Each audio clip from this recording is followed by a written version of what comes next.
Assalamualaikum warahmatullahi wabarakatuh. Selamat pagi dan salam sejahtera untuk semuanya. Hari ini kita bertemu kembali ya, kita belajar lagi di video FMEA yang kedua. Kita akan mengupas terkait dengan seperti apa sih langkah-langkah analisis moda dan efek kegagalan atau biasa kita sebut sebagai FMEA. Dengan saya, Kori Puspitaningsih.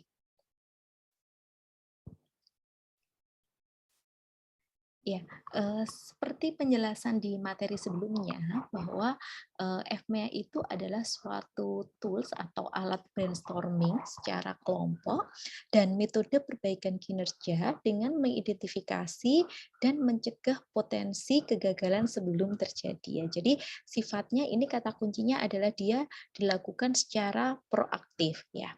Nah, hal tersebut didesain dalam upaya meningkatkan keselamatan pasien karena memang karena core kita di pelayanan kesehatan ya. Jadi sebenarnya fokusnya apa sih FMEA ini?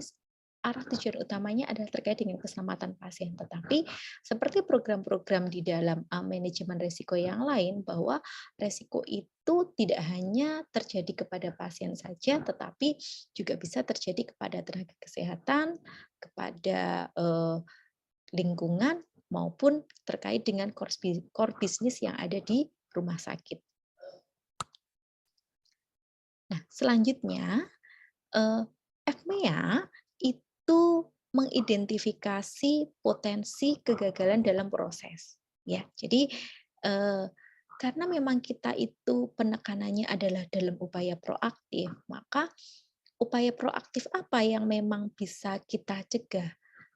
Potensi-potensi apa yang memang bisa kita antisipasi sehingga kegagalan itu tidak terjadi. Nah, itu nanti kita akan melihat dari alur prosesnya, dari sub-sub proses kegiatan yang dilakukan di dalam rangkaian kegiatan tersebut.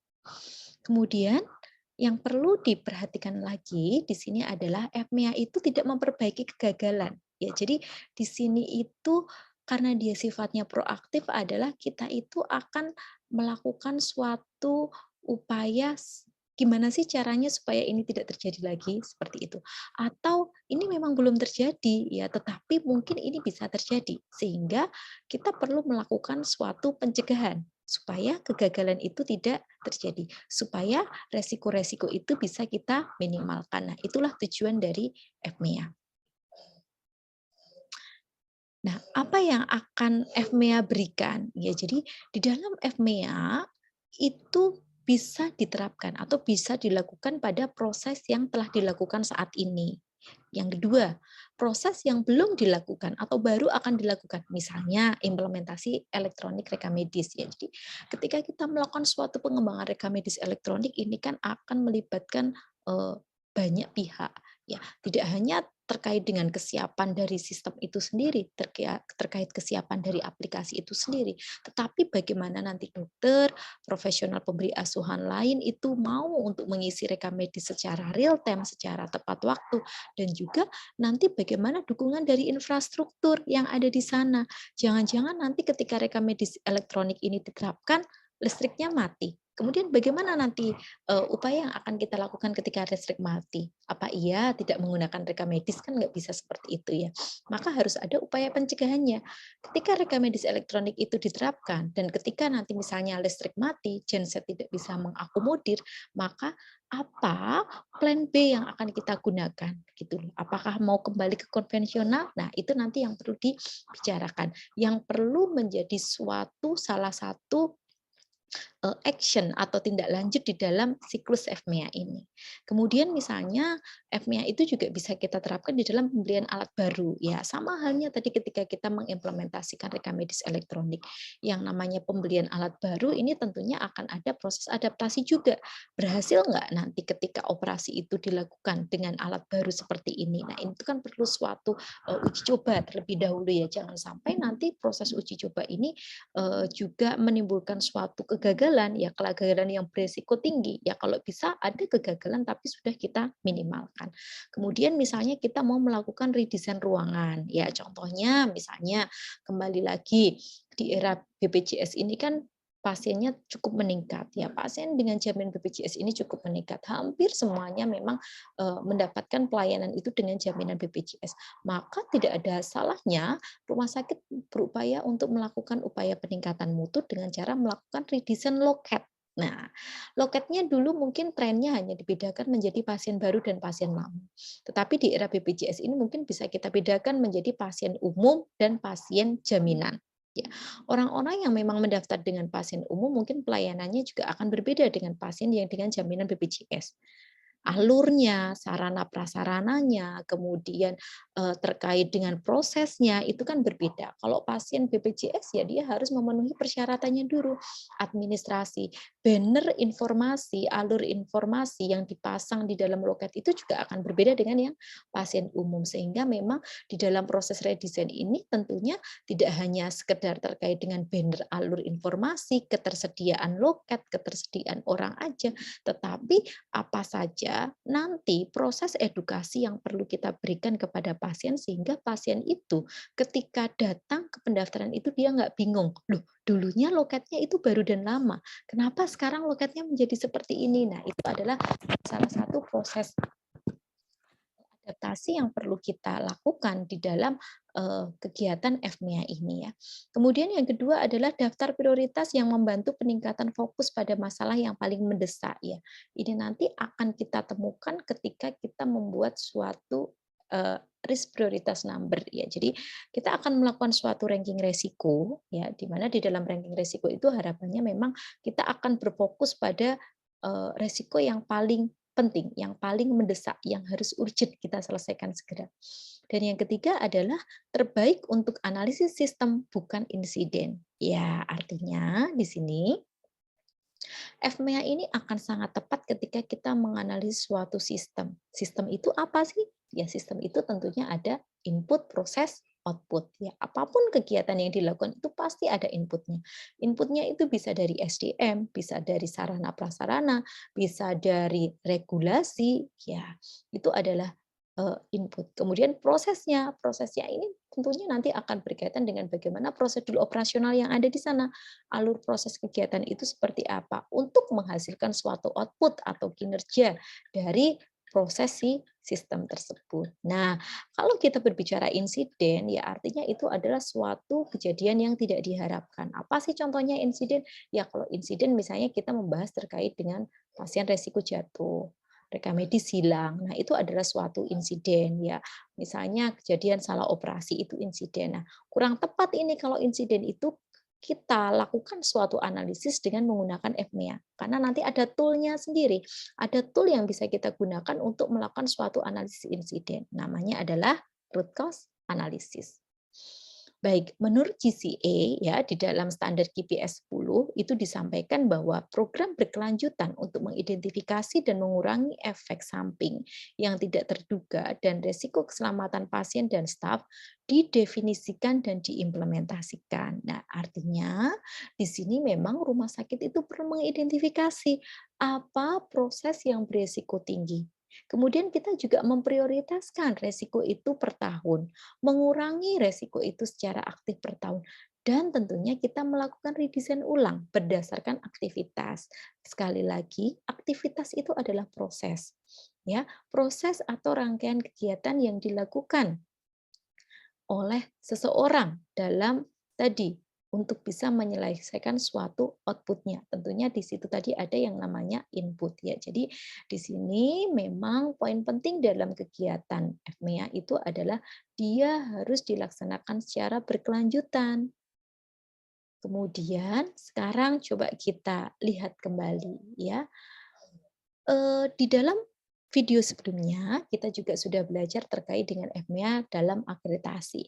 Yang poin pentingnya di sini adalah di dalam elemen penilaian PMKP nomor 4 ya. EP4 itu dia sangat berkaitan dengan FMEA ya. Jadi ada di EP4 dan di dalam EP5 bahwa rumah sakit itu perlu melakukan FMEA setahun sekali pada resiko yang diprioritaskan dan rumah sakit melakukan tindak lanjut dari hasil analisis modus dampak kegagalan sehingga memang inline ya apa aturan yang ada di dalam GCA dengan standar yang ada di dalam akreditasi rumah sakit dari CARS.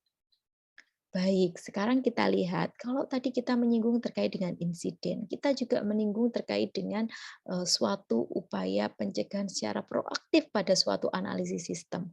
Sebenarnya apa sih perbedaan FMEA dengan RCA? Jadi ketika kita membahas suatu analisis sistem itu kita lebih tepat menggunakan FMEA. Karena dia sifatnya itu proaktif dan prosesnya itu spesifik. Jadi langkah-langkah kegiatan prosesnya itu bisa kita lihat secara detail di dalam sub-sub prosesnya. Karena kita membicarakan suatu sistem ya, jadi tentunya itu ada aturannya dong. Kalau kita membahas suatu sistem, ada regulasi yang akan kita bahas di sini, ada kebijakan yang akan kita bahas dan kita analisis di sini.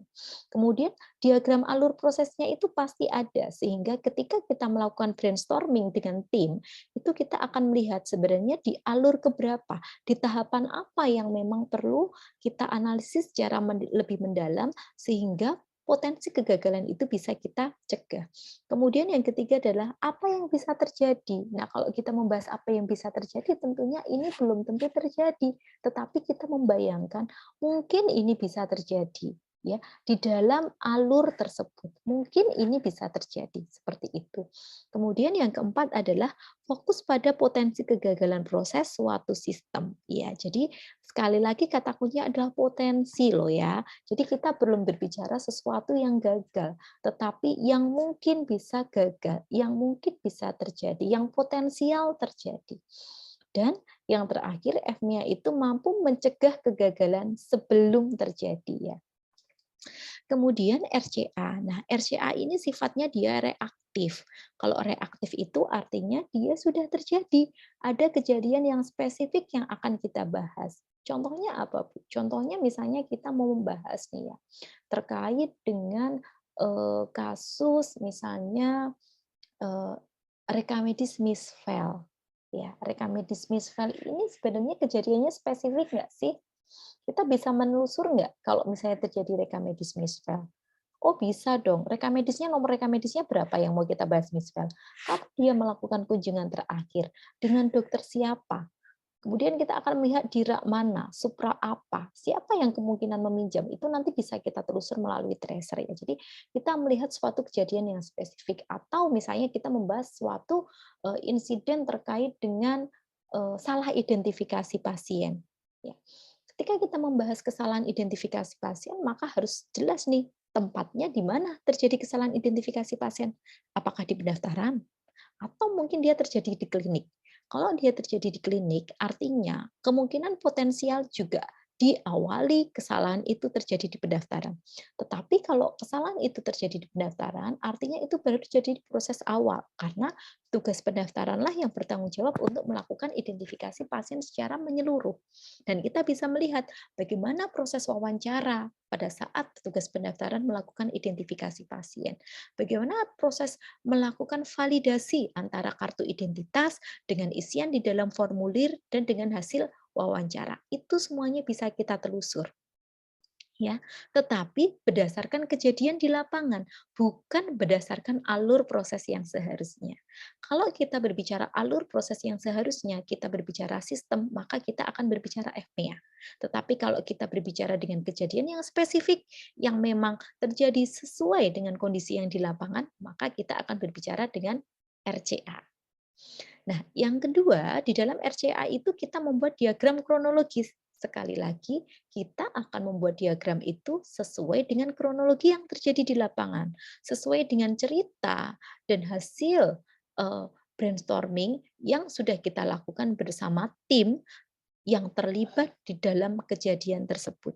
Orang-orang yang terlibat di dalam kejadian tersebut memang diikutkan. Sama dengan FMEA, orang yang terlibat di dalam kejadian itu akan kita ikutkan. Tetapi perannya berbeda. Kalau di dalam FMEA itu kita membayangkan ketika ada tahapan seperti ini, ketika ada proses seperti ini, apa yang potensi kegagalan apa yang mungkin terjadi. Tetapi ketika kita berbicara RCA, kita membahas terkait dengan kronologi waktunya. Ketika kemarin ada kejadian tersebut, apa yang Anda tahu? Apa yang Anda lakukan? Itulah yang kita bahas di dalam RCA. Kemudian di dalam RCA itu kita juga membahas pada fokus pada kegagalan sistem. Ya, jadi ini sudah gagal sistemnya, ya sudah ada eh, suatu yang memang tidak terjadi sesuai dengan yang tidak seharusnya. Ya, itulah kegagalan sistem. Seharusnya sesuai dengan prosedurnya itu yang namanya identifikasi pasien baru di pendaftaran itu tidak hanya sekedar wawancara saja, tetapi juga mencocokkan dengan kartu identitas, pasien mengisi data diri pada formulir, kemudian nanti petugas membandingkan, memvalidasi antara hasil wawancara dengan KTP, dengan formulir yang diisikan. Tetapi kemungkinan terjadi kegagalan. Bagaimana kegagalannya? Oh, mungkin karena pasiennya antriannya banyak. Petugas terburu-buru sehingga proses identifikasi hanya dilakukan dengan cara wawancara. Oh, mungkin waktu itu kertasnya habis sehingga pasiennya tidak mengisi formulir. Nah, itulah RCA.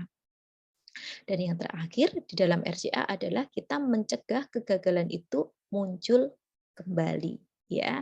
Jadi di sini memang kalau RCA itu sifatnya insiden ini telah terjadi, masalah ini telah terjadi sehingga memang harus kita selesaikan, kita cari akar masalahnya sehingga ketika akar-akar itu sudah kita temukan, ketika akar-akar itu sudah kita pangkas, maka harapannya kegagalan ini tidak akan terjadi kembali.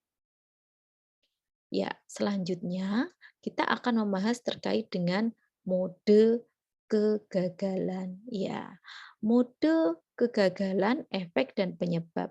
Jadi, yang disebut dengan mode kegagalan, ya di sini Bu Kori mengambil salah satu materi yang Bu Kori dapatkan dulu pada waktu mengikuti pelatihan ya, pelatihan terkait dengan FMEA ini. Jadi di sini ya ada mode kegagalan itu menyampaikan apa yang kita amati, menunjukkan bahwa terjadi kegagalan itu bisa terjadi. Ini contohnya adalah kita cek engine ya. Kemudian efek potensial dari kegagalan. Jadi ini mendefinisikan bagaimana kegagalan ini bisa berdampak pada pelanggan kita. Ya. Kemudian yang ketiga di sini kita membahas terkait dengan penyebab potensi dari kegagalan. Jadi unsur apa yang menimbulkan atau yang memungkinkan kegagalan itu bisa terjadi. Nah, sekarang kita masuk ke contoh nih ya. Kita masuk ke contoh. Ini contohnya misalnya di sini terjadi suatu ledakan ya. Ya, ini terjadi suatu ledakan. Kemudian yang gambar kedua dari bawah ini menunjukkan suatu perbaikan. Maaf ya. Ya, di sini terjadi suatu perbaikan, kemudian di sini efek potensi kegagalannya itu adalah terlambat. Jadi dari mode kegagalan ketika seseorang itu melakukan check engine ya di dalam mesin mobil. Ya, ini contohnya kita membahasnya mesin mobil ya. Kalau memang kegagalan itu sifatnya dia ada telah terlambat ya, maka apa penyebab yang mungkin terjadi ketika kita itu terlambat ya. Oh, mungkin yang bisa terjadi adalah lampu peringatan tidak berfungsi, katup bensin hilang, bahan bakarnya ini habis. Tetapi ketika mobilnya yang bermasalah itu harus sudah dengan tindak lanjutnya ada perbaikan, maka yang mungkin gagal di sini adalah adanya penyumbatan penyaring udara yang menyebabkan mesinnya mogok. Lampu peringatannya tidak berfungsi, saluran bensin yang kotor yang menyebabkan mesin tersedak. Atau bahkan ketika misalnya kita sudah terjadi suatu ledakan di mobil, maka mengganti bahan bakar dengan diesel dan lain-lain. Ya, ini contohnya ya. Jadi variasi dari potensial efek ini akan berbeda-beda ya, tergantung dari bagaimana ketajaman kita dalam menganalisis suatu proses tersebut ya. Makanya sekali lagi ketika kita melakukan brainstorming untuk melakukan suatu analisis proses, libatkanlah orang-orang yang memang ahli di bidang itu Ya, jadi kalau kita membahas mesin mobil kayak gini, kok orangnya nggak pernah paham tentang mesin mobil, ya jangan dilibatkan. Nanti dia tidak bisa mengetahui nih potensi-potensi mungkin-mungkin apa yang timbul ya. Bahkan orang-orang yang mungkin ya maaf out of the box ya, itu mungkin juga bisa kita libatkan karena kadang orang-orang yang seperti itu justru memiliki ide yang jauh dari apa yang orang secara prosedural itu dilakukan ya. Itu cukup penting ketika kita melakukan suatu analisis potensi ya. Baik, sekarang kita coba, melihat lagi ini contoh ya, contohnya masih dari materi pelatihan yang Bu Kori dapatkan ya. Apakah memang di dalam pembangunan ini ya, itu bisa menimbulkan sebuah kegagalan? Itu pertanyaannya ya. Jadi dari sini kita akan melihat dari menara Pisa ini apakah mungkin. Nah, ini contohnya adalah agak miring ya, agak miring. Dia nggak lurus seperti gambar yang tadi. Nah, apa sih sebenarnya informasi yang mau kita lihat di sini? Ya, ternyata yang pertama adalah mode kegagalannya ini apakah benar bangunan didirikan di atas tanah dalam kondisi yang tidak mendukung? Tentunya enggak. Tentunya sudah dengan perencanaan yang matang. Atau pengunjung harus hati-hati ya ketika menaiki tangga, tentunya juga enggak dong ya. Tetapi mungkin gagalnya itu karena bangunannya ketika membangun itu memang condong ke satu sisi. Dan apa efek yang ditimbulkan? Bangunan tidak nyaman, bangunan harus diperkuat, harus merekrut banyak staf untuk mengakomodasi bertambahnya pengunjung. Ya, apakah semua ini mau kita lakukan? Nah, itulah nanti yang akan kita kupas di dalam FMEA. Ya, jadi di sini di dalam proses FMEA ketika kita membahas tadi ya terkait dengan menara Pisa ini, maka yang bisa kita lihat di sini adalah FMEA adalah bagian awal dari peningkatan proses. Jadi seharusnya ini sudah dilakukan di awal ya, sebelum ini condong dari proses pembangunan Menara Pisa itu seharusnya sudah didesain terlebih dahulu. Apa potensi yang mungkin timbul ketika membangun Menara Pisa setinggi ini? Itu sudah dilihat di awal. Potensi kegagalan itu sudah dilihat di awal. Resikonya sudah dilihat di awal. Kemudian FMEA ini juga bisa digunakan untuk memperbaiki sistem yang sudah ada ya. Memperbaiki sistem yang sudah ada dalam upaya peningkatan. Tetapi bukan kita melakukan suatu analisis kegagalan ya. Kalau di RCA nanti tempatnya di sini, ada kegagalan dulu tuh ya, ada kegagalan kemudian nanti kita lakukan analisis akar penyebab. Nah, itulah tadi perbedaan ketika kita membahas suatu contohnya Menara Pisa ya, nanti kita bahas yang lainnya juga. Jadi ketika kita membangun ya, ini membangun suatu menara yang cukup tinggi, maka sebaiknya memang di dalam proses awal itu sudah dilakukan terlebih dahulu analisis resikonya, kemungkinan-kemungkinan potensi yang timbul, kegagalan yang terjadi itu apa, dan nanti kalau memang benar terjadi kegagalan, maka akan kita lakukan RCA. Tetapi ketika memang sistem itu sudah berjalan dengan baik, menara bisa digunakan dengan baik, maka dalam upaya peningkatan mutu kita juga perlu melakukan upaya perbaikan sistem dengan melakukan FMEA. Ya, jadi prosesnya akan kita lakukan secara terus-menerus. Nah, karena kita sudah tahu sebenarnya ada di posisi apa FMEA, maka sekarang kita akan belajar langkah-langkahnya. Jadi ada 8 langkah yang akan kita pelajari di dalam analisis dari FMEA ini. Yang pertama adalah menetapkan topik, kedua kita nanti akan menggambarkan alur proses, ketiga adalah identifikasi modus kegagalan dan dampak atau biasa disebut dengan hazard analysis, kemudian yang keempat adalah identifikasi prioritas, yang kelima adalah identifikasi akar penyebab, dan keenam adalah kita melakukan desain ulang proses, yang ketujuh analisis dan tes ulang proses yang baru. Jadi di langkah keenam ketika kita sudah melakukan desain ulang, maka kita akan menganalisis kembali.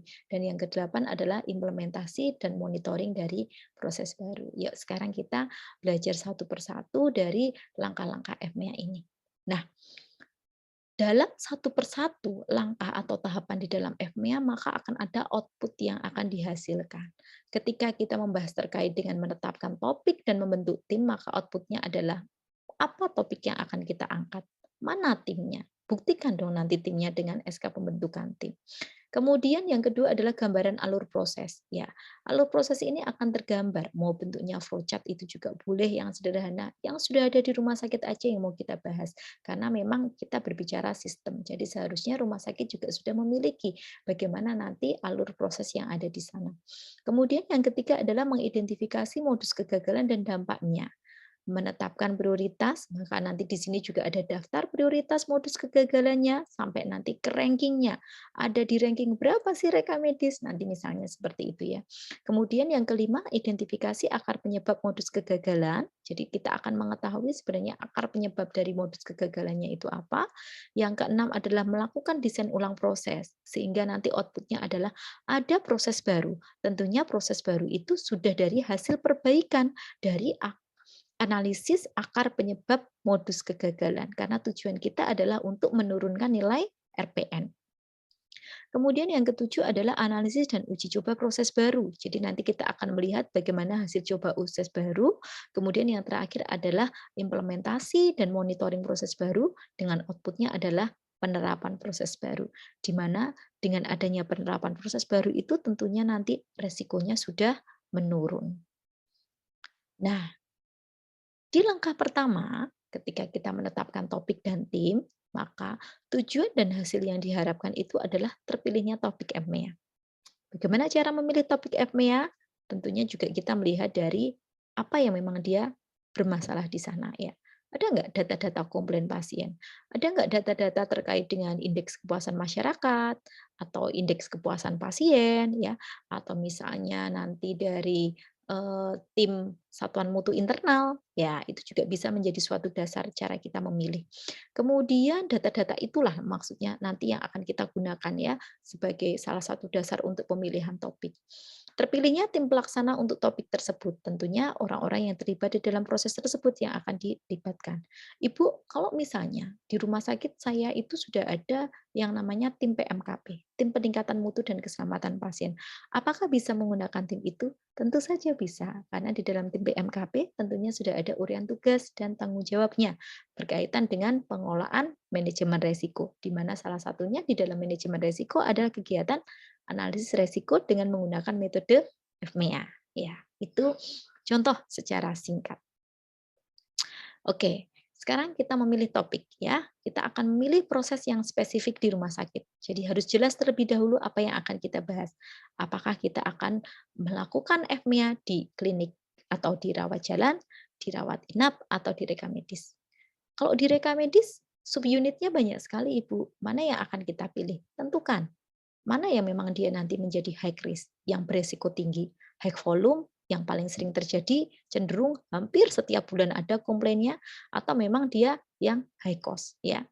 Nah, di sini memang sekali lagi, ketika kita membahas FMEA, ya dia bukan suatu apa namanya insiden ya sebenarnya bukan suatu insiden tetapi ketika memang ternyata kita mendapatkan suatu data insiden report terkait dengan keselamatan pasien yang berkaitan dengan sentinel ataupun dengan KTD, ya, dan kita akan melakukan suatu upaya perbaikan, kita akan merubah suatu sistem yang memang awalnya dia menjadi bermasalah supaya tidak menjadi bermasalah atau kita meminimalkan masalahnya atau resikonya dengan cara melakukan perubahan sistem tersebut, maka FMEA bisa menjadi solusi untuk perubahan sistem tersebut. Ya, kemudian tujuan pemilihan topik. Jadi, kenapa kok topik itu perlu difokuskan? Ya, supaya nanti kita fokus pada proses yang spesifik yang dianggap dia menjadi suatu prioritas. Kemudian melakukan tindakan korektif pada proses melalui redesign proses. Ya, jadi sekali lagi yang mau kita bahas itu sebenarnya adalah proses. Kita hanya akan membahas terkait dengan langkah-langkah. Tetapi di langkah-langkah itu apa sih yang mungkin terjadi? Kegagalan apa yang mungkin terjadi? Kemudian kita sekarang akan melihat terkait dengan subproses ya. Di proses pendaftaran itu kan langkahnya banyak. Proses mengambil rekam medis aja itu juga langkahnya banyak. Nah, tahapan-tahapan itulah yang nanti akan kita kupas di sini. Nah, ini contohnya misalnya kalau di rumah sakit ya ada proses pelayanan transfusi darah, proses pemberian obat kepada pasien, resiko jatuh, resiko peralatan, gizi, dan resiko sebagai akibat kondisi yang memang dia sering terjadi atau lama terjadi. Nah, di tahap satu ya, di sini kita akan melihat suatu proses yang beresiko tinggi, di mana proses baru, proses yang sedang berjalan, proses dalam klinis, dan proses non-klinis itu bisa kita kaitkan. Jadi tidak terbatas hanya pada proses itu saja ya. Dan di dalam melakukan redesign proses pun, tentunya di sini kita juga akan menggunakan FMEA. Jadi kita akan menurunkan dari yang dia itu prosesnya beresiko tinggi menjadi yang prosesnya dia beresiko rendah. Nah, yang beresiko tinggi itu yang seperti apa yang dia itu kompleks ya, yang memang dia itu berpengaruh dengan variabel input ya. Jadi memang masalahnya itu tuh jelas, ini ada di variabel input. Kemudian memang dia membutuhkan suatu intervensi kepada orang ya, kepada personnya itu siapa. Atau yang beresiko tinggi itu yang memang dia belum punya standar loh, sehingga memang harus kita standarkan. Kemudian yang memang dia menjadi suatu budaya dari organisasi itu, sehingga perlu kita rubah. Nah, itulah proses-proses yang beresiko tinggi. Kemudian yang beresiko rendah itu seperti apa? Yang memang dia yang simple, yang sederhana, yang memang dia itu berkaitan dengan teknologi, berkaitan dengan mengoptimalkan redundansi, kemudian yang memang dia itu dalam upaya pembangunan ya, pembangunan terkait dengan bagaimana sih nanti keamanan, kemudian terkait dengan, keamanan, keselamatan di dalam proses pembangunan gedung, misalnya nanti seperti itu, dokumentasi ya, bahkan, misalnya di sini adalah yang rendah itu terkait dengan kultur di dalam, teamwork, itu juga bisa kita kategorikan di low risk process. Kemudian yang selanjutnya, nah di sini di tahap-tahap satu itu, ini adalah contohnya saja, bisa dikembangkan ya. Jadi judul prosesnya apa? Kita tentukan topik. Kemudian langkah kedua bentuk tim. Siapa yang menjadi ketua, siapa yang menjadi anggota. Apakah memang ini terwakili dari unit yang berkaitan dengan proses tersebut. Nah ini menjadi satu catatan penting ya sekali lagi. Karena memang seharusnya orang-orang yang terlibat di dalam FMEA ini adalah yang dia berkaitan dengan proses tersebut. Kemudian di sini juga kita akan melihat ya bahwa rangkaian dari langkah satu sampai dengan nanti langkah-langkah itu selesai mereka akan saling berkaitan ya. Jadi mulai dari kita melakukan identifikasi proses ya diagram proses, kita melakukan brainstorming terkait dengan sub-sub proses dan nanti apakah ada koreksi, potensi kegagalan yang timbul, bahkan ketika nanti kita melakukan potensi kegagalan resiko. Nah, itu nanti akan saling berkaitan ya. Jadi tim di sini memang nanti akan bertanggung jawab sampai dengan rangkaian proses tersebut selesai, sampai dengan redesign dan sampai dengan penilaian ulang. Itu prinsipnya demikian. Selanjutnya di dalam tahap 1B ketika membentuk tim tadi minimal orangnya ada 5 sampai 9 anggota ya. Dan yang dia memang expertise di FMEA inilah dia yang akan menjadi fasilitator. Kemudian pimpinan rumah sakit di sini berwenang untuk membuat keputusan ya atau orang yang expert yang pengetahuannya memang sangat eh, fokus sekali di bidang FMEA inilah nanti yang dia akan menganalisis pengujian dari proses tersebut. Dan setidaknya ada satu orang yang tidak familiar dengan proses yang akan diuji. Inilah tadi yang Bu Kori sebut ada satu orang yang out of the box ya. Jadi orang yang memang nggak tahu, yang memang dia akan kita libatkan atau orang yang mungkin ya yang memang kalau dari praduga kita mungkin orang itu nggak tahu, tetapi justru orang yang nggak tahu itu justru dia memiliki pemikiran-pemikiran yang jauh dari kita ya dan yang mewakili bidang yang akan dianalisis. Kemudian tim ini juga harus memiliki tentunya dukungan dari kepemimpinan. Ya, jelas ya ini harus ada payungnya dulu. Dia memang orang yang dihormati, dia memiliki nilai kejujuran dan ada nilai kreativitas di sini. Karena sekali lagi di sini kita bukan berbicara terkait dengan kronologi kejadian, kronologi dari insiden yang memang real itu sudah terjadi, tetapi kita berangan-angan. Kita memikirkan apakah memang ada potensi-potensi resiko yang mungkin terjadi di dalam alur proses tersebut. Oke, yang kedua adalah gambaran alur proses ya. Jadi di dalam langkah kedua ini sebenarnya kita mau menggambar apa sih alur proses dan subproses dari pelayanan yang sudah kita angkat topiknya tadi. Kemudian kita nanti membuat lembar kerja di alur prosesnya. Alur prosesnya seperti apa sih Bu? Flowchart yang paling sederhana ya. Kemudian, nah ini di sini ya.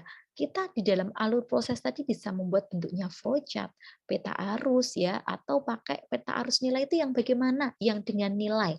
Oh, langkah satu ini kira-kira nanti butuh waktunya berapa menit. Langkah kedua butuh waktu berapa menit. Itu peta arus nilai. Atau kita membuat alur grafik. Ya, kalau yang paling sederhana dan yang paling mudah dan sudah familiar tentunya untuk teman-teman mahasiswa adalah yang flowchart ya. Kemudian kita juga melibatkan perwakilan dari semua orang yang terlibat di dalam proses. Itulah peran penting di dalam kegiatan brainstorming.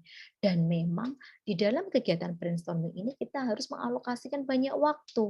Karena memang di sini ada analisis kritis. Ya. Sekali lagi, analisis kritis itu adalah ada di tahap 3. Jadi kita akan membayangkan berangan-angan.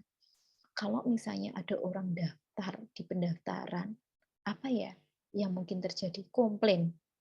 Komplain terkait apa ya? Banyak banget komplain di pendaftaran. Ya semua komplain itulah nanti yang akan kita sampaikan mungkin.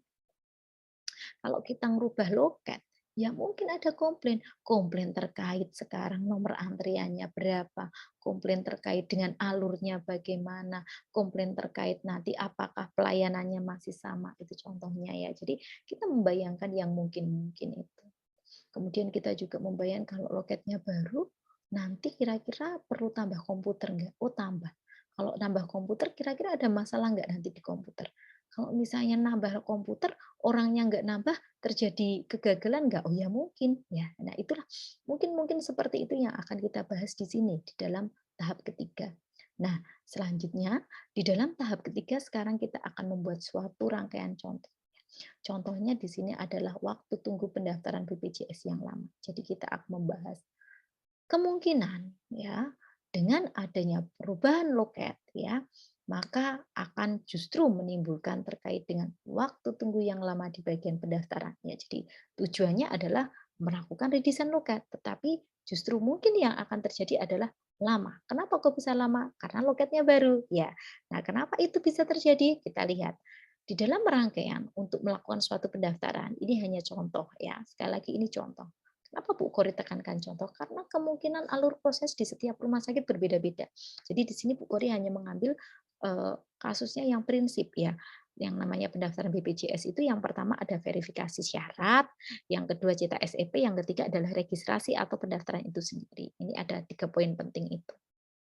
Ketika kita melakukan verifikasi, maka kemungkinan kegagalan atau failure mode yang mungkin terjadi adalah antrian panjang sebelum loket buka. Ya, itu paling umum karena ini contohnya adalah yang konvensional. Nah, itu juga berbeda lagi ya ketika kita berbicara loket di tempat saya BPJS-nya itu sudah bisa, Bu, upload syarat-syarat melalui WA. Nah, ini berbeda. Makanya tadi kita harus sesuai dengan masing-masing proses yang ada di rumah sakit ya. Jadi ini contohnya kemungkinan nanti antriannya panjang sebelum loket buka. Karena pasien itu datang lebih pagi hanya untuk ngambil nomor. Harapannya ketika dia mengambil nomor di pagi itu cepat nanti ya. Tetapi ternyata enggak. Justru antriannya itu menumpuk. Atau justru nanti efek yang mungkin timbul adalah petugas kewalahan, terburu-buru, stres kerja meningkat, sehingga petugas salah verifikasi. Nah, potensial cost-nya apa? Pasien ingin segera sebenarnya, mereka itu ingin segera dilayani, mendapat nomor antrian pendaftaran. Yang kedua, masih di dalam proses verifikasi syarat. Apakah ada kegagalan yang mungkin timbul lagi? Pasien tidak membuat syarat yang lengkap. Sudah ambil nomor awal, tapi syaratnya nggak lengkap. Akhirnya apa? Mungkin bisa efeknya adalah pasien batal terlayani. Pasien berulang kali melengkapi. Ibu ini difotokopi dulu, lari dia ke fotokopian, melengkapi. Loh Ibu ternyata ini surat rujukannya belum ada stempelnya. Harus balik lagi menghubungi rumah sakit yang lama. Nah, ini contohnya. Nah, apakah memang efek kemudian failure mode dan potensial cost ini adalah sesuatu yang terjadi? Mungkin terjadi, mungkin berdasarkan pengalaman, ya. Tetapi kita berbicara terkait dengan perubahan sistem. Sehingga memang pada waktu kita mendiskusikan hal ini, pada waktu kita membicarakan subproses, kita membicarakan failure mode, kita membicarakan impact, dan kita membicarakan potensial cost, maka kita berbicara sesuatu yang potensial terjadi. Jadi nggak harus ini terjadi beneran, tetapi potensi terjadi.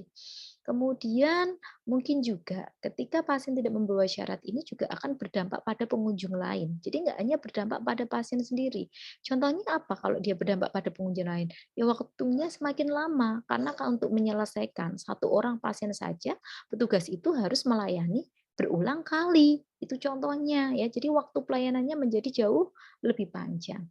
Kemudian yang ketiga adalah terkait dengan verifikator BPJS tidak standby. Nah, ini ada kasus di beberapa rumah sakit seperti itu. Jadi, verifikator BPJS itu kan dari eksternal ya, memang dari BPJS yang ditempatkan di rumah sakit. Mereka itu tidak standby.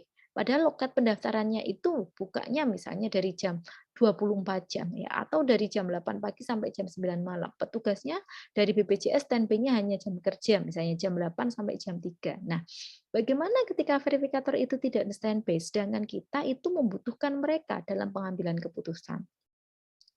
Nah ini contohnya biasanya terkait dengan legalisasi ya. Jadi kadang tuh pasien yang paling sering di lapangan itu dia sudah bawa surat rujukan. Memang sudah bawa, tapi nggak ada stempelnya.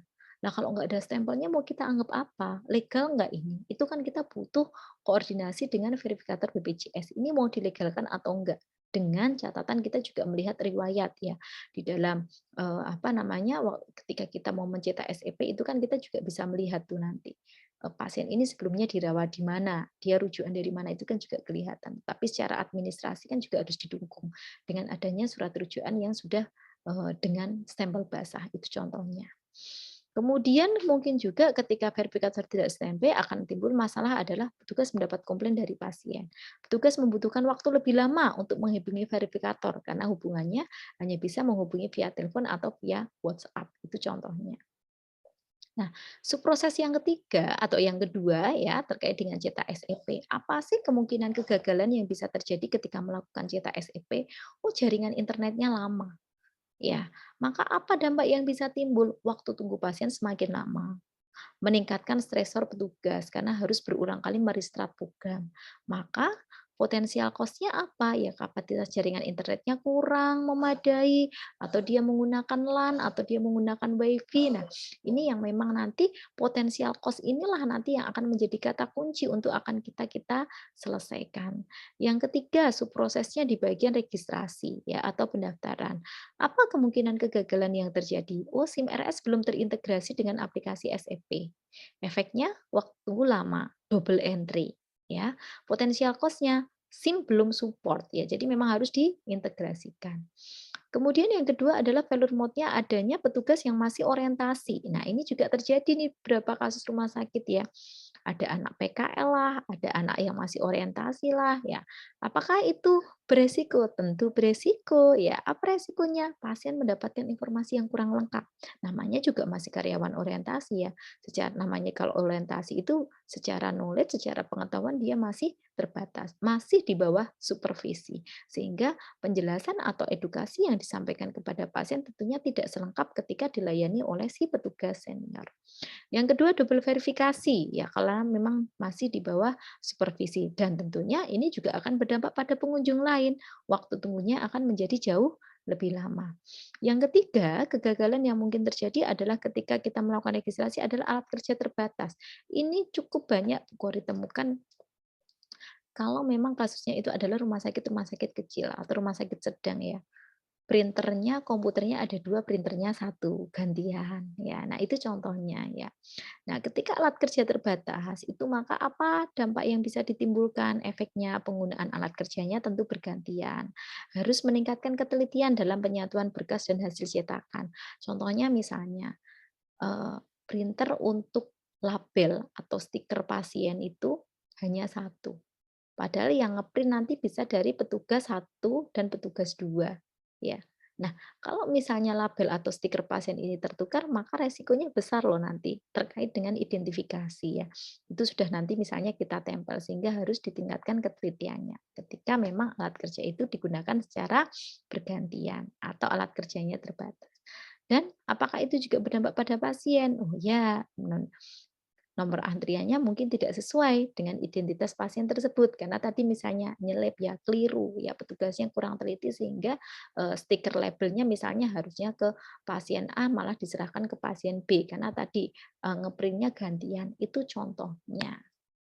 Nah, penyebabnya itu apa? Ya komputernya 3, printernya satu. Itu contoh yang kerap terjadi di lapangan sehingga memang hal sederhana seperti itu ya, yang mungkin tidak terpikirkan, loh kan ini cuma masalah printer, masa kita FMEA-kan? Ya memang ini kita FMEA-kan kalau kita membahas yang mungkin-mungkin ya. Kan tadi kita berbicara terkait dengan mungkin kalau loketnya dirubah, sehingga loket perubahan BPJS ya tadi ya kita membahasnya ya. Loketnya berubah jadi BPJS dan umum, tapi justru mungkin yang kita bahas adalah mungkin ini mah justru menjadi lama gitu. Nah, ini contoh-contoh gambaran diskusi atau brainstorming yang mungkin bisa terjadi atau potensi yang mungkin timbul dalam kegiatan pendaftaran pasien BPJS. Ya, sekarang pertanyaannya, Ibu, apakah subproses ini boleh ditambah? Jelas boleh. Kenapa kok ini boleh ditambah? Karena ini hanya sekedar contoh. Bu Kori hanya mengambil subproses pokok yang bisa digeneralisir di semua rumah sakit itu pasti ada langkah-langkah ini. Tetapi kalau misalnya di rumah sakit tersebut kok ada mesin anjunan mandiri, tambahkan aja di sini subproses ketika pasien nanti mencetak nomor antrian dengan mesin anjunan mandiri itu potensi apa yang mungkin bisa terjadi kegagalan ya. Atau misalnya di rumah sakit tersebut sudah ada pendaftaran reservasi, pendaftaran via telepon. Ada nggak kegagalan yang mungkin terjadi? Tentu ada. Tuliskan saja nanti di sini di dalam subprosesnya. Nah, begitu ya. Jadi subproses ini secara prinsipnya adalah kita akan menjelaskan apa proses atau kegiatan yang dilakukan di rumah sakit tersebut. Tentunya ini mengacu kepada sistem yang berlaku di sana, mengacu kepada aturan, mengacu kepada prosedur yang memang berlaku di rumah sakit tersebut. Nah, yang keempat adalah menetapkan prioritas. Ya, prioritas ini bisa dibuat skala 1 sampai 10 atau 1 sampai 5. 10 itu artinya yang sering terjadi, 1 itu yang langka. Ya, nah kalau kita menggunakan 1 sampai 10, maka kita akan menyampaikan bahwa di sini kalau dinilai 1 itu, kalau dia kejadiannya 1 dari 10.000, 3 itu 1 dari 5.000, sampai dengan nanti di sini 9 itu 1 dari 20. Ya, jadi kita akan melihat bahwa memang ya apakah memang kejadian itu sebenarnya sering nggak terjadi gitu. Itu dari skala 1 sampai dengan 10. Atau kita akan melihat probabilitas itu dari skala 1 sampai 5. Ya, 1 itu kalau dia memang very low ya, hampir tidak mungkin terjadi. Misalnya kejadiannya itu lebih dari 5 tahun sekali terjadi. 2 itu kalau jarang, tapi bukan tidak mungkin terjadi, 2 sampai 5 tahun sekali terjadi. 3 itu 1 sampai 2 tahun sekali terjadi, 4 itu sangat mungkin beberapa kali terjadi setiap tahun, dan 5 itu hampir tiap minggu terjadi ya, karena pasti kejadian itu ada. Nah, sekarang pertanyaannya, dari 2 contoh ini, sampel skala probability yang disampaikan, ada skala 1 sampai 10 dan ada skala 1 sampai 5. Mana yang paling tepat digunakan? Tergantung dari rumah sakitnya. Rumah sakit nanti sudah akan menetapkan, kita mau menggunakan skala berapa? 1 sampai 5 boleh, 1 sampai 10 boleh. Yang penting itu tertulis, ada di dalam panduan manajemen resiko, ada di dalam panduan atau pedoman analisis resiko menggunakan FMEA ya. Jadi ini sudah dibakukan sehingga nanti siapapun tim atau orang yang terlibat di dalam proses analisis resiko ini, maka dia akan menggunakan skala yang sama. Itu tujuannya. Jadi yang penting jelas ya definisinya itu kalau kita menggunakan skala 10 pakai apa, Skala 5 pakai yang apa, itu tujuannya. Nah, ini keparahan atau biasa disebut dengan severity. 10 itu artinya dia yang tertinggi. Kalau dalam kasus pasien ya berarti dia yang akan berdampak sampai potensi kematian.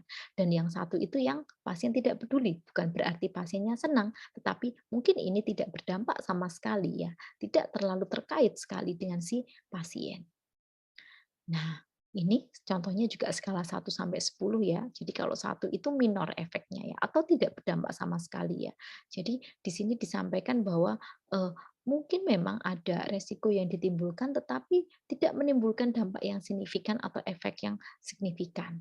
Ya, kemudian 5 moderat ya. Moderat itu yang seperti apa? Ya, dia akan berpengaruh terhadap proses ya, tetapi memang sifatnya ya enggak terlalu gitu ya. Tapi kalau yang minor, ya dia juga berpengaruh, cukup berpengaruh terhadap proses pelayanan, misalnya begitu. Atau yang mayor injury, ya mayor injury itu bagaimana? Yang dia sampai ke hasil, ya hasil sampai ke efek. Jadi ada efek yang memang berdampak secara kepada si individu tersebut.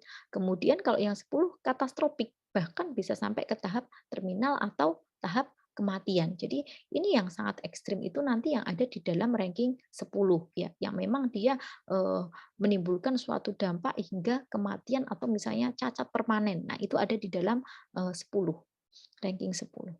Kemudian untuk skala 1 sampai 5, nah ini skala 1 sampai 5 di sini bisa kita pelajari ya, bahwa untuk skala 1 sampai 5 di sini bisa dikategorikan 1 insignifikan, 2 minor, 3 moderat, 4 mayor, dan 5 katastrofik. Bisa kita kategorikan juga, jadi dibuat subnya.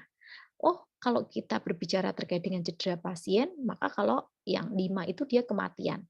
1 tidak ada cedera, 3 berkurangnya fungsi sensorik atau memperpanjang perawatan pasien. Tapi kalau kita berbicara terkait dengan pelayanan atau operasional, oh ya kalau insignifikan itu terhenti kurang lebih 1 jam. Oh kalau kita berbicara mayor itu terhenti lebih dari 1 minggu. Berkaitan dengan biaya, kerugian kecil kalau nilainya 1. Kalau nilainya 2, kerugian lebih dari 0,1% dari anggaran. Berkaitan dengan publikasi, apakah itu berkaitan dengan rumor, itu nilainya 1. Kalau nilainya 3, dia berkaitan dengan media lokal dan membutuhkan waktu lama. Kalau dia resikonya terkait dengan reputasi, ya kalau 1 ini masih rumor, tapi kalau dia sampai 4, ya dampak serius terhadap moral karyawan dan kepercayaan masyarakat. Nah, ini bisa kita kategorikan ya sekali lagi ini harus kita tuangkan. Definisi dari skala 1, 2, 3, 4, 5 atau 1 sampai 10 ini harus jelas dan harus tertulis di dalam aturan rumah sakit, baik itu mau dituangkan di dalam panduan atau di dalam pedoman. Nah, sekarang pendeteksian atau detection ya. Nah, di sini 10 itu tidak mungkin dan yang satu itu justru yang pasti. Ya, pasti mungkin ya, mungkin terjadi, maksudnya seperti itu. Nah, di sini. Contohnya adalah ketika dinilai 10 ya, 10 itu berarti dia mudah, sangat mudah untuk deteksi. 7 itu ya, likely ya, likely, hampir bisa. Kemudian 7, 5 misalnya, 5 moderat ya. Kemudian 7 unlikely ya. Jadi, yang ke-9 0 dari 10. Jadi, ketika kita melakukan suatu analisis resiko, ya, ketika kita melakukan suatu analisis kemungkinan-kemungkinan resiko yang timbul, maka kita juga akan melihat. Contohnya tadi misalnya terkait dengan printer, ya. Jadi kita membahas printer, kemudian ada 3 komputer, 1 printer. Kemungkinan salah nempelin label karena printernya itu penggunaannya bergantian. Nah, kira-kira kalau kasus seperti itu tuh mudah nggak dideteksi? Itu bisa kita nilai kan? Itu kan sesuatu yang nampak, sesuatu yang lihat, yang bisa kita bayangkan. Apakah memang ya kalau dari 10 kejadian mungkin terjadi kesalahan nempel stiker 2 lah. Nah, berarti nanti di sini kita nilai 4, misalnya begitu ya. Nah, itu contohnya ya. Jadi pada waktu brainstorming itu kita sampai mendiskusikan sejauh itu. Kira-kira kalau ada kejadian seperti ini dari sekian kasus berapa sih persentase kita itu bisa mendeteksi potensi ini terjadi. Kemudian yang terakhir adalah risk prioritas number ya. Jadi di RPN itu diperoleh rumusnya dari severity dikali occurrence atau probability dan dikali dengan detection ya. Jadi nilai ini adalah nilai akhir dari pengalian atau rating dari keparahan dikali dengan kejadian dan dikali dengan deteksi. Oke, sekarang kita masuk dulu ke contoh 4 dan 5. Ya, ini digabungkan aja. Jadi ada 3 subproses di sini ya. Failure mode-nya adalah di dalam subproses verifikasi syarat, failure mode-nya adalah antrian panjang sebelum loket buka, pasien membawa syarat tidak lengkap, verifikator tidak standby. Kemudian cetak SEP ada jaringan internet lama, dan yang subproses ketiga pendaftaran itu ada SIM RS belum teregistrasi dengan aplikasi SEP, adanya petugas yang masih orientasi dan alat kerja yang terbatas. Nah, di sini kita akan melakukan penilaian mulai dari S, O maupun D, severity, occurrence, dan detection. Ibu, ini skornya diperoleh dari mana? Dari hasil brainstorming. Ketika pada waktu kita melakukan suatu brainstorming, ada orang di sana yang menyampaikan skornya berbeda. Misalnya tadi ada 9 orang. Untuk kasus nomor 1, antrian panjang sebelum loket buka. 5 orang menyampaikan skornya 5, 4 orang menyampaikan skornya 6. Mana yang mau kita ambil? Kita hitung rata-ratanya. Ketika misalnya masih ada ketidaksepakatan, akan kita sepakati saat itu juga pada saat dilakukan brainstorming. Sehingga memang seperti yang disampaikan di awal, bahwa ketika kita melakukan suatu analisis resiko, khususnya pada langkah 4, 3, 4, 5 ini, kita membutuhkan waktu yang cukup panjang, karena memang di sini harus dibuat berdasarkan hasil kesepakatan. Nah, kalau nanti semuanya failure mode-nya ini sudah diisi semuanya, sudah ada nilai severity-nya, occurrence-nya, dan detection-nya, maka kita akan menghitung nilai RPN-nya. Kita kalikan 5 kali 3 kali 6 ya, 90 dan seterusnya. Baru nanti kita buat ranking-nya. Yang tertinggi itulah yang akan kita anggap sebagai prioritas masalah ya. Prioritas potensi kegagalan yang terjadi. Pertanyaannya sekarang, bagaimana ketika hasil pengali dari RPN ini sama? Contohnya di sini adalah kasus verifikator tidak standby dan alat kerja terbatas. Kenapa Ibu Kori memilih yang ranking 3-nya adalah yang alat kerja terbatas, bukan yang verifikator tidak standby? Kita lihat dari urutannya. Kalau dia severity-nya lebih tinggi, kita pilih yang memang failure mode dengan severity lebih tinggi. Tetapi kalau severity-nya itu sama, kita akan memilih yang tingkat kecenderungannya itu jauh lebih tinggi, occurrence-nya itu lebih tinggi. Nah, kasus ini occurrence-nya yang lebih tinggi adalah pada yang alat kerja terbatas. Sehingga kita akan menetapkan alat kerja terbatas sebagai ranking 3 dan verifikator tidak standby menjadi ranking 4. Jadi, itu ya caranya nanti ketika nilai RPN-nya sama, kita akan mengurutkan kembali apakah dari severity-nya dulu, occurrence-nya atau detection-nya. Mana yang skornya paling tinggi itu yang akan kita dahulukan ranking-nya. Oke, selanjutnya yang keenam adalah mendesain ulang kontrol proses atau rekomendasi action. Jadi di sini kita akan melakukan brainstorming ya, tindakan yang bisa mengatasi kegagalan dengan angka prioritas risiko yang tertinggi ya, atau APR atau RPN ya. Kalau bahasa ininya RPN, risk prioritas number.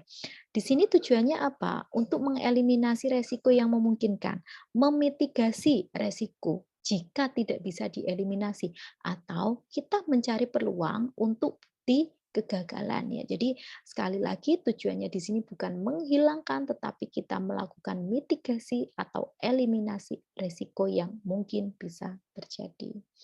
Nah, bagaimana cara menguranginya? Nah, satu cara untuk mengurangi resiko adalah mengurangi angka prioritas resiko. Ya, jadi angka prioritas resiko APR atau RPN tadi ya, itu kan dari hasil perhitungan dari nilai severity, occurrence, dan detection. Jadi itulah nanti yang akan kita kurangi. Bisakah saya mendeteksi kegagalan yang mudah dideteksi, yang sering terjadi, atau yang kurang parah? Ini menunjukkan severity, ini menunjukkan occurrence, dan ini menunjukkan detection. Jadi itu yang akan kita kurangi resikonya. Nah, yang ketujuh adalah analisis dan uji proses baru. Jadi, ketika tadi kita sudah mengetahui ranking prioritasnya, kita sudah berupaya untuk melakukan mitigasi atau eliminasi, maka yang selanjutnya adalah kita melakukan redesign ya. Redesign di sini tentunya dengan catatan penting adalah kita memeriksa kembali resiko-resiko yang potensial. Sedangkan untuk mode kegagalan dengan APR atau RPN ya, APR itu sama dengan RPN ya, cari cara tambahan untuk mengeliminasi atau memitigasi resiko. Yang kedelapan adalah memantau proses baru. Karena memang siklus PDCA ini harus jalan, siklus manajemen ini harus jalan, proses berkesinambungan itulah yang menjamin upaya peningkatan mutu. Maka sama halnya dengan FMEA ini ya. Jadi FMEA ini harus dilakukan beberapa kali ya. Ada proses monitoringnya di sini untuk melihat mode kegagalannya.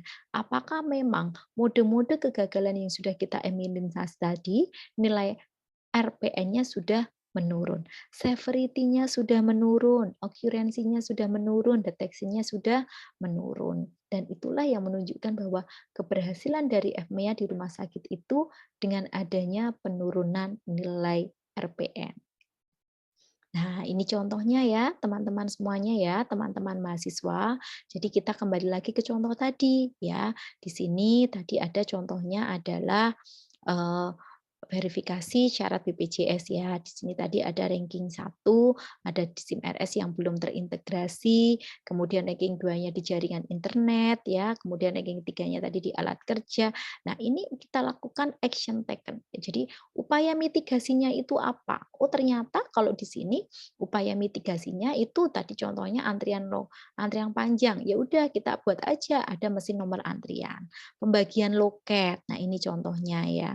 Atau tadi di sini alat kerja terbatas, ya udah kita penambahan komputer jika SIM RS belum terintegrasi ya. Malah nambah komputer tadi di sini ya ceritanya, nambah printer juga bisa ditambahkan ya. Kemudian petugas masih orientasi ya, berarti action-nya di sini adalah petugas orientasi harus di bawah pengawasan senior. Nah, kemudian kita tentukan PIC-nya di sini siapa. PIC itu adalah person in charge atau penanggung jawab. Siapa yang bertanggung jawab penuh untuk melakukan action taken, untuk melakukan eliminasi atau mitigasi ini. Ya, tentunya dia memang orang yang paling berwenang dan memiliki kuasa atau memiliki kewenangan ya tentunya ya, kewenangan dari proses kegiatan tersebut. Kalau kita membahas terkait dengan penambahan kapasitas jaringan ya tentunya PIC-nya kepala rekamedis dengan kepala IT, nggak bisa kepala rekamedis berdiri sendiri. Kalau itu berkaitan dengan orientasi ya, orientasi karyawan baru harus ada di bawah senior ya berarti ini kepala rekamedis.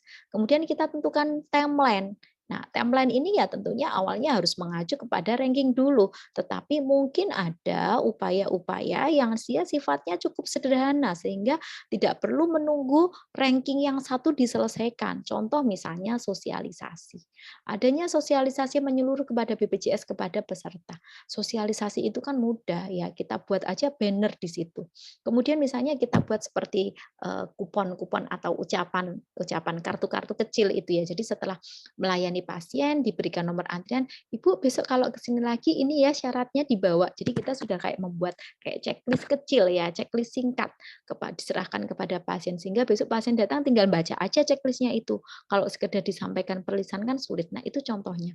Apakah itu membutuhkan waktu yang panjang? Kan enggak, bisa dilakukan secara cepat. Jadi mungkin pelaksanaannya pun juga bisa jauh lebih cepat di bulan Maret ya. Tetapi berbeda ketika kita membahas terkait dengan pengadaan kapasitas jaringan, pengadaan mesin antrian. Nah, itu kan membutuhkan anggaran juga yang cukup banyak dan tentunya dengan persetujuan dari pimpinan ya, nggak bisa hanya di level instalasi rekam medis aja, harus sampai ke level top manajemen sehingga memang template-nya akan kita naikkan dan memang kita melihat rankingnya juga, oh rankingnya dia ranking 6, ya udah berarti nanti seperti itu. Nah, ketika action result ini sudah dilaksanakan, maka yang selanjutnya tadi kita akan melakukan penilaian ulang, analisis ulang. Kita nilai lagi severity-nya berapa, okurensinya berapa, deteksinya berapa, dan kita peroleh kembali nilai RPN-nya. Nah, nilai RPN ini diharapkannya tentunya dia pasti menurun ya. Belum tentu pasti menurun, Bu, tetapi harapannya itu menurun karena kita sudah melakukan upaya loh. Masa enggak berhasil sih? Masa iya enggak ada supervisi dan monitoring sehingga memang sistem ini tidak berhasil ya. Tetapi bagaimana Bu ketika memang benar-benar menurun? Ya berarti harus diredesain ulang. Mungkin kemarin redesainnya itu sistemnya enggak tepat sehingga kita memang harus membuat suatu sistem yang tepat yang memang bisa diaplikasikan sesuai dengan kondisi yang ada di rumah sakit tersebut. Ya. itu adalah contoh ya. Kemudian kita bisa bahas juga di sini ada contoh artikel riset yang berkaitan dengan FMEA, ini contohnya adalah penelitiannya Desa Nyoman City berkaitan dengan redesain ketepatan identitas pasien dengan metode FMEA. Jadi di sini disampaikan bahwa masalahnya ada terkait dengan identifikasi pasien. Dia menggunakan metode FMEA dengan sampelnya adalah rekam medis pasien rawat inap, metodenya adalah purposive sampling. Kemudian ditentukanlah analisis RPN berdasarkan tingkat keparahan ya. Intervensinya membuat konter baru, kemudian menempatkan petugas administrasi, meningkatkan kemampuan petugas menggunakan sistem barcode, dan hasil penelitian menunjukkan terjadi penurunan yang signifikan 2 kesalahan pada tahun 2016 dan skornya menurun dari 250 menjadi 125. Nah, ini contohnya ya. Contoh bahwa memang FMEA itu sudah dilaksanakan. Ini yang kedua, penelitiannya Bu Kori. Ya, di sini Bu Kori meneliti juga terkait dengan sistem penjajaran. Jadi, ceritanya di rumah sakit tersebut itu akan melakukan redesign ya. Sekali lagi kan kita berbicara sistem ya, bukan berbicara masalah kalau membahas FMEA. Jadi ada redesign di sini adalah untuk sistem penjajarannya ya. Penjajarannya di sana menggunakan SNF, mau dirubah menjadi TDF. Nah, ini bisa kita lakukan FMEA. Nah, desainnya adalah action research ya. Kemudian kita melakukan pengukuran dengan menggunakan langkah FMEA tadi. Setelah dilakukan redesign terjadi penurunan nilai RPN. Penilaian RPN yang tertinggi adalah pada proses penyimpanan rekam medis dengan mode kegagalannya adalah petugas menjajarkan rekam medis tidak sesuai dengan urutan TDF dengan nilai RPN-nya adalah 336 menjadi 72. Itu adalah RPN yang tertinggi. Dengan demikian dapat disimpulkan bahwa setelah dilakukan evaluasi dan monitoring implementasi redesign sistem penjajaran rekam medis SNF menjadi TDF dengan metode FMEA mampu menurunkan resiko secara signifikan pada proses menerima permintaan rekam medis, pengambilan, dan penyimpanan. Nah, itu contoh ya. Nah, ini teman-teman semuanya, mahasiswa ya, kalau memang tertarik dengan FMEA ini, maka bisa kalian coba mulai menganalisis ya, atau kalian coba mencari-cari ide terkait dengan apa sistem yang mungkin bisa dirubah, apa sistem yang bisa dikembangkan, sehingga mampu meminimalkan terjadinya suatu kegagalan atau resiko di rumah sakit atau di lingkup unit kerja rekam medis. Nah, kalau masih pengen tahu lagi belajar tentang FMEA, ini mahasiswa bisa masuk ke sini ya, atau belajar dari buku yang FMEA ya, buku FMEA edisi ketiga ini dari GCA. Baik, mungkin itu saja yang bisa disampaikan oleh Bu Kori dalam video kedua ini terkait dengan langkah-langkah FMEA. Semoga nanti akan ada video-video lain yang nanti Bu Kori bisa share dan bisa bermanfaat untuk teman-teman sekalian. Ya, Bu Kori cukupkan. Terima kasih banyak. Wassalamualaikum warahmatullahi wabarakatuh.